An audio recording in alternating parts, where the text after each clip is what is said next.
Hi, it's Friday. ஃப்ரைடேனால எப்பயுமே சாம்பார் தான் பண்ணுவோம் நம்ம வீட்டில். நானும் அப்படிதான்.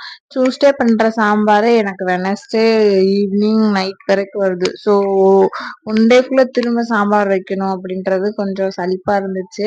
சரி, இன்னைக்கு ஏதாவது வெரைட்டி ரைஸ் பண்ணிக்கலாம் அப்படின்னு கேட்கல. ஃப்ரிட்ஜில் வந்து பன்னீரும் கேப்சிகமும் இருந்துச்சு. சரி, அதை வச்சு பன்னீர் ரைஸ் பண்ணிடலாம் அப்படின்னு சொல்லிட்டு பன்னீர் ரைஸும் பன்னீர் பட்டர் மசாலாவும் தான் பண்ணியிருந்தேன். சாப்பிட்டுட்டு ஒரு நல்ல ஒரு தூக்கத்தை போட்டு ஈவினிங் ரொட்டீனுக்குள்ள வந்தாச்சு. ஈவினிங் ரொட்டீன் எப்பயுமே இப்படிதான் இருக்கும்.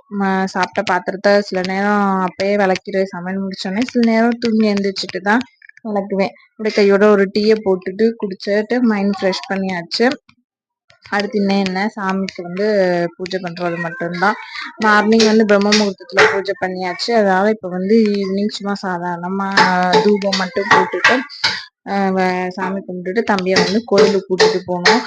கோயிலுக்கு போறதே தம்பி வந்து விளையாடுறதுக்கு தான்.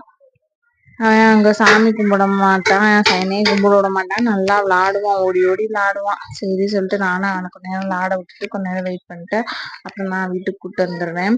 இப்ப இந்த பிரம்ம முகூர்த்தத்துல வந்து நான் சாமி கும்பிடுறத அவ்வளவா வீடியோ போடுறது இல்லை. ஏன்னா டெய்லி அதையே போட்டா போர் அடிச்சிடும் அவங்களுக்கு அப்படி சொல்லிட்டு நான் என்னைக்காதான் போடுறேன். பட் டெய்லி நான் சாமி கும்பிடுறேன். அது ஒருத்தவங்க வந்து டிஎம்ல கேட்டிருந்தீங்க, அவங்கள்ட்ட இந்த